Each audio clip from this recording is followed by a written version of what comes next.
Welcome to Horrified Stories, where fear comes to life. Don't forget to like, share, and subscribe for more spine-chilling tales. Let's start our today's story. Vanished without a trace, unsolved mysteries of the forest. The small town of Redwood Hollow was known for its towering trees, quiet streets, and the dense, sprawling forest that surrounded it. Nestled in a valley, the forest had been a source of both pride and fear for the townfolk. Generations of locals had grown up with stories of strange happenings in the woods, disappearances, inexplicable sounds, and sightings of shadowy figures that seemed to vanish into thin air. But for most, these tales were just that, stories. Until the summer of 1997. It was a warm July evening when 16-year-old Emma Caldwell and her younger brother, Kyler, went missing. They had set out for a short hike along Cedar Trail, a well-marked path often frequented by locals. When they had returned by nightfall, their parents, Sarah and Michael, grew worried. By dawn, the entire town was in a frenzy, organizing search parties and calling in authorities. The search for Emma and Tyler spanned weeks. Volunteers scoured the forest, helicopters circled overhead, and divers explored the small lake near Cedar Trail. But there was nothing, not a shred of clothing, no signs of a struggle, just an empty trail and an overwhelming sense of unease. The case captured national attention, drawing in journalists and amateur sleuths. Conspiracy theories blossomed like wildfire. Some believed the siblings had been abducted. Others thought they had fallen victim to a wild animal or even the forest itself, which many now whispered had a dark, supernatural side. 1 year later, the town was still haunted by the disappearance. For Sarah and Michael Caldwell, life had become a blur of grief and unanswered questions. The once vivid laughter of their children was now a distant memory, replaced by a suffocating silence that hung over their home like a storm cloud. It was around this time that Jane McAllister, a journalist specializing in cold cases, arrived in Redwood Hollow. Jane had spent years chasing unsolved mysteries, and Emma and Tyler's case intrigued her like no other. She wasn't one to believe in ghost stories or folklore, but something about the forest unsettled her. Her investigation began with interviews. The Caldwells were hesitant at first, their pain still raw, but they eventually opened up. Emma was always the cautious one, Sarah said, her voice trembling. She wouldn't have wandered off the trail. And Tyler, he would never leave her side. Jane also spoke with the search volunteers, local law enforcement, and even a few older residents who had lived in Redwood Hollow their entire lives. One name kept coming up: Old Man Harris. Harris was an eccentric recluse who lived in a cabin deep in the woods. He rarely came into town, and when he did, he was met with wary glances and hushed whispers. People said he knew the forest better than anyone, that he had his own theories about the disappearances. When Jane finally tracked him down, she found a wiry man with piercing blue eyes and a voice like gravel. His cabin was cluttered with maps, photographs, and notebooks filled with scribbled notes. They didn't just disappear, Harris said, lighting a cigarette with shaky hands. The forest took them. Jane raised an eyebrow. The forest? It's alive, he replied. Not in the way you'd think, but it knows, it sees, and it doesn't like trespassers. Harris claimed he'd seen strange things during his years in the woods: trees that moved as if breathing, cats that seemed to change direction, and shadows that shouldn't have been there. At first, Jane dismissed his stories as the ramblings of a lonely old man, but then he showed her something that made her blood run cold. It was a photograph, yellowed with age, showing a group of children standing in front of a large tree. Written on the back was the year 1956. This was the first group that went missing, Harris said. 5 kids, all vanished without a trace. Same forest, same trail. Jane's skepticism wavered. The similarities between the cases were undeniable. She took the photograph and promised to look into it further. That night, back in her motel room, Jane spread out her notes and stared at the photograph. The children's faces seemed to stare back at her, their expressions frozen in time. She couldn't shake the feeling that she was being watched. The next morning, Jane decided to venture into the forest herself. Armed with a map, a flashlight, and a growing sense of unease, she set out along Cedar Trail. The forest was eerily quiet, the kind of silence that made her ears ring. As she walked, Jane noticed something strange. The trees seemed closer together than she remembered, their branches intertwining like skeletal fingers. The trail, once clear and well-marked, now appeared faint and overgrown. After what felt like hours, she stumbled upon a clearing. In the center stood a massive, gnarled tree that looked as old as time itself. Its bark was scarred with deep grooves, almost like claw marks. Jane's heart raced as she approached the tree. Something about it felt wrong. She reached out to touch the bark, and the moment her fingers made contact, a wave of dizziness washed over her. She staggered back, her vision swimming with dark shapes that seemed to move independently of the shadows around her. And then she heard a faint whisper, like the rustling of leaves in the wind. But there was no wind. The voice was low and guttural, speaking words she couldn't understand. But one thing was clear, it was calling her. Jane turned and ran, her flashlight bouncing wildly as she retraced her steps, or tried to. The trail was gone, swallowed by the forest. By the time she found her way back to the edge of the woods, the sun was setting. She collapsed onto the pavement, her chest heaving. The photograph of the children was still in her pocket, but now there was something new on it, a faint smudge, as if a hand had brushed across the surface. Jane knew she had to go back, but this time, she wouldn't go alone. The photograph of the missing children haunted Jane for days. No matter how much she tried to rationalize the smudge as a trick of light or an accident, something about it unsettled her. She'd been in countless dangerous situations during her career, but what she had experienced in the forest was different. It wasn't just fear, it was a primal dread that gnawed at her. Jane knew she couldn't face the forest alone again. She reached out to two people, her college friend and cryptozoologist David Torres, and Mia Patel, a local historian who had spent years studying Redwood Hollow's past. David arrived first, a tall, athletic man in his early 30s. David was known for his adventurous spirit and insatiable curiosity about the unknown. When Jane told him about the forest and its history, he was skeptical but intrigued. Creepy trees and ghost stories. Sounds like you've been reading too much Stephen King, David teased, though the tension in Jane's voice told him this was no joke. Mia Patel, on the other hand, was cautious. She had grown up in Redwood Hollow and knew the stories of the forest well. At 29, Mia had dedicated her life to uncovering the truth behind local folklore, and her research often took her to the darkest corners of history. When Jane showed her the photograph of the children, Mia frowned. "See, I've seen this before," Mia said, her voice barely above a whisper. "It's part of an old story, one that no one likes to talk about."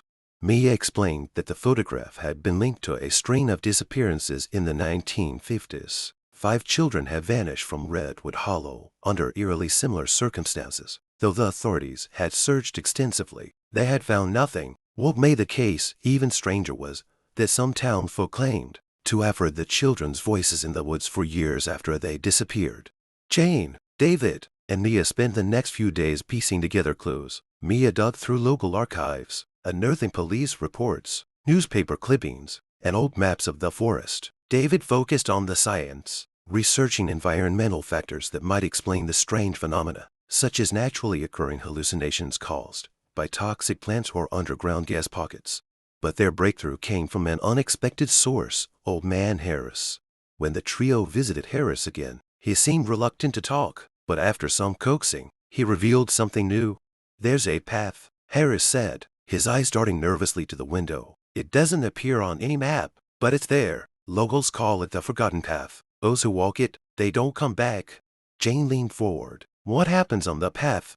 Harris hesitated, then lowered his voice. "It changes. Sometimes it's a straight line. Other times it twists and turns. It's like the forest is leading you somewhere, but it doesn't want you to leave."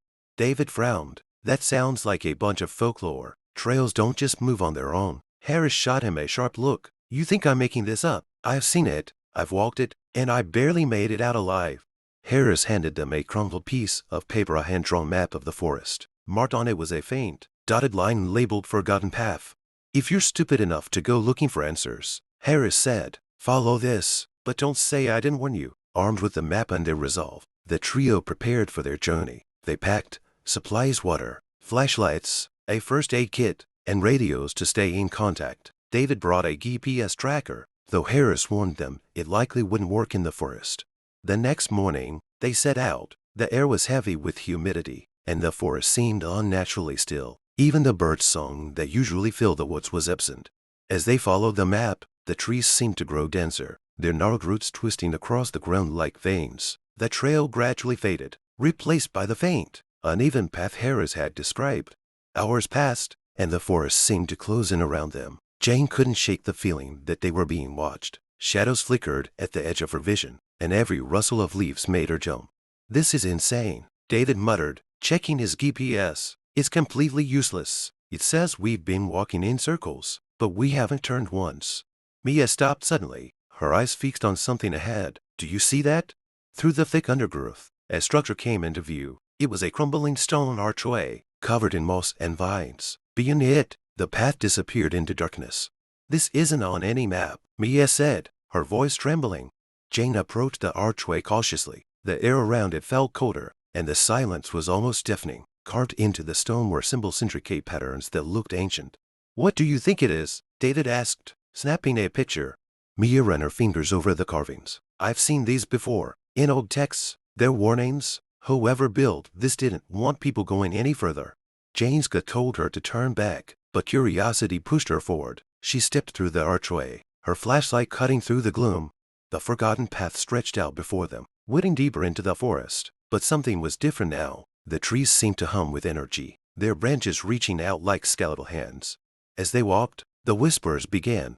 At first, they were faint, barely audible over the crunch of leaves beneath their boots. But they grew louder, more distinct. Do you hear that? Mia asked, her voice shaking. Jane nodded. The whispers seemed to come from all around them, overlapping in a chaotic chorus. She couldn't make out the words, but the tone was urgent, desperate. David stopped abruptly, shining his flashlight into the trees. Who's there? He called out. The forest responded with silence. And, out of nowhere, a blood-curdling scream shattered the stillness. It was distant yet piercing, echoing through the trees. That sounded like a kid, Mia said, her face pale. Jane's heart raced. She thought of Emma and Tyler. Could it be them, or was the forest playing tricks on them? Before anyone could stop her, Jane ran toward the sound. David and Mia shouted after her, but their voices were drowned out by the whispers, which had risen to a deafening crescendo. Jane burst into another clearing, her flashlight sweeping over the space. And there, at the center, was the tree she had seen before, massive, gnarled monstrosity scarred with deep grooves. But this time, it wasn't empty. Something was there, something that didn't belong. And as Jane took a step closer, the forest came alive. The clearing was cloaked in an unnatural stillness. Jane's flashlight trembled in her hand as the beam cut through the dense fog hanging around the massive, gnarled tree. Its bark looked alive, writhing as if something beneath the surface was struggling to break free. She forced herself to step closer, her pulse pounding in her ears. In the dim light, she saw what had caught her attention, a crude carving etched into the tree's bark. It was a symbol she had seen before, in the photograph Harris had shown her, a circular pattern, jagged lines radiating outward like a spider's web. Behind her, David and Mia burst into the clearing, their faces pale and drawn. Jane, what the hell are you doing? David hissed, his eyes darting around. I heard something, Jane whispered, her voice barely audible. A scream. Foot. Mia interrupted her, pointing at the tree. That symbol is the same one carved into the archway. David frowned, stepping closer to examine it. You think it's some kind of marker, like a warning? Before anyone could answer, the whispers returned. This time, they were louder, more insistent. They seemed to come from the tree itself, emanating from deep within its hollow trunk. Jane pressed her hands over her ears, but the voices seeped through, like water finding cracks in a dam. They weren't just random murmurs, now they were words. Help us. Jane frowned. The voice was soft, trembling, but unmistakably that of a child. Did you hear that? She asked, turning to David and Mia. Mia nodded, her face pale. It sounded like a little girl. Jane's gaze snapped back to the tree. The whispers continued, overlapping and chaotic, but beneath the noise, she could make out fragments. Don't leave. We're trapped. Without thinking, she stepped closer. Who's there? She called out. The tree responded with a groan, its bark splitting slightly along the deep scars. It sounded like a living thing in pain, its roots quaking beneath the ground. Jane, stop, David yelled, grabbing her arm. This isn't right. We need to get out of here. But Jane pulled away. Something deep inside her told her she couldn't leave. Not yet. There's something in there, she said, pointing at the hollow trunk. Mia shook her head. This is insane. We don't even know what we're dealing with. David opened his mouth to protest, but before he could stop her, Jane crouched down and peered into the hollow. Her flashlight beam illuminated the inside of the tree, revealing a dark, narrow passage that seemed impossibly deep. And then she saw it. A hand. Small and pale, it jutted out from the darkness, fingers limp and unmoving. Emma, Jane screamed, reaching into the hollow. Jane, wait! David grabbed her just as the ground beneath them shook violently. The tree let out another groan, this one deeper and more guttural, and the whispers turned into wails. The clearing erupted into chaos. Branches above them swayed wildly. Though there was no wind, shadows danced across the ground, taking on twisted, humanoid shapes that lunged toward them before dissolving into the fog. We have to go, Mia yelled, panic overtaking her. David yanked Jane back as the hollow seemed to close in on itself, the bark twisting and sealing the opening like a clench feast. The hand was gone, swallowed by the tree. Jane staggered backward, tears streaming down her face. It was her, she said, her voice breaking. I saw her. We're leaving now. David said firmly, pulling her toward the edge of the clearing. As the trio stumbled back onto the forgotten path, the forest seemed to resist their escape. The trail twisted and shifted, the trees pressing closer together as if trying to trap them. Mia screamed as something brushed past her cold, skeletal hand that vanished as quickly as it appeared. David swung his flashlight wildly, revealing nothing but empty air. This isn't real, he muttered, his voice trembling. It can't be real. It doesn't matter, Jane shouted. Just keep moving.